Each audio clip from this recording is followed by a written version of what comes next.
Cato Lewis, your food and fitness correspondent, and today I'm here with our first guest today is Edith Murnane from the Mayor's Office of Food Initiatives. Edith, how did you come to this work? What's your background? Well, the mayor hired me in July of 2010, and at that time I had been working on a number of food initiatives in the city. I had been working on helping to advocate for a year-round public market. I had built a farmer's market. I had done work on CSAs, which is a community-supported agricultural initiative. I had also worked on bringing one of the first CSA fish initiatives to the city. And had owned a small business in Boston and had worked through all of the regulatory issues around that as well. I grew up on a commercial apple orchard, so I came to this position with a lot of involvement and a lot of background in food, whether it was growing food, creating food, distributing food. So that's how I came to the city. So. Great. It's been a wonderful 2 years. We've been glad and fortunate to have you. Thanks. So Edith, would you tell us, what do you do at the Mayor's Office precisely? Well, really it's about bringing resources, energy to various initiatives, bringing people together around things like school food, getting or growing food in the city, whether that's at community gardens or whether that's on this new initiative, the Urban Agriculture Initiative. So it spans 3 meals a day, cradle to grave.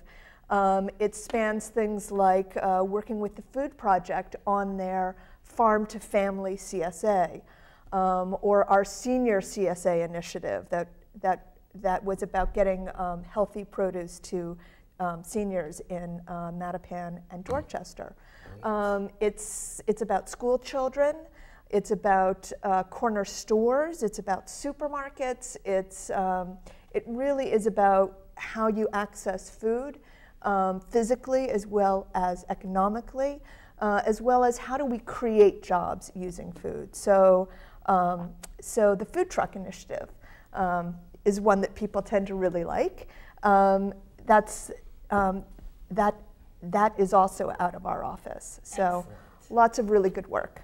All right. So. Open up the conversation so that Tad and Edith can tell us more about how the environmental forces are impacting your work.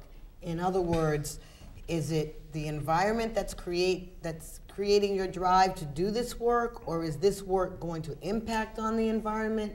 Both.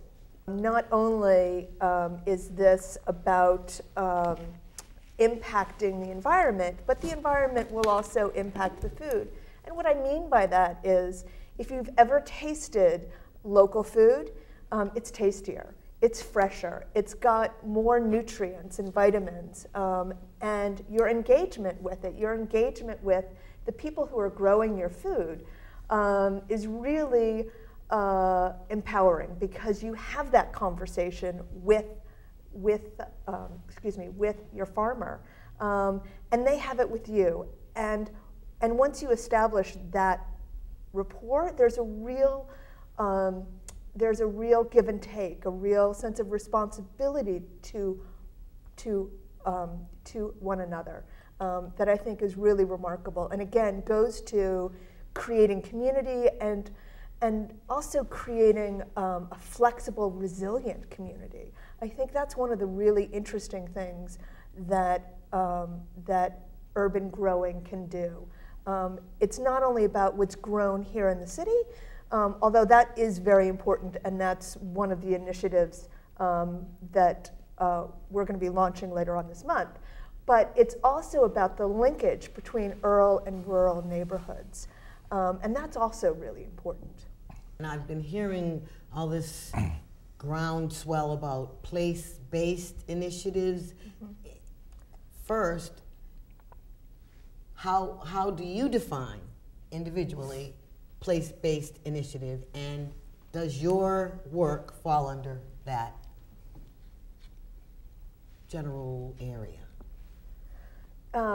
So yes, I would say that that all the work that I do is really place-based.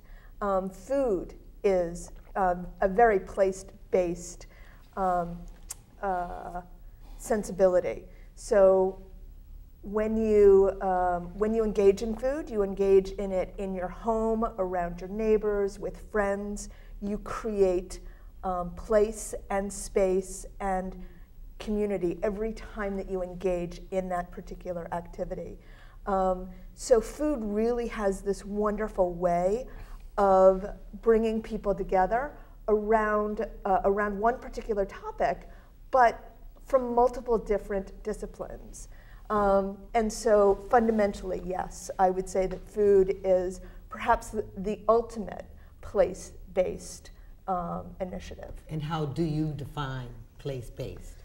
So place-based, to me, is really about connection amongst people.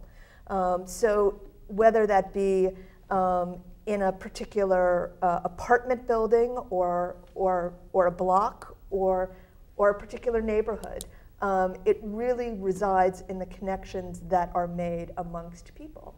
And so the place-based is really those connections and that space that gets created. Great.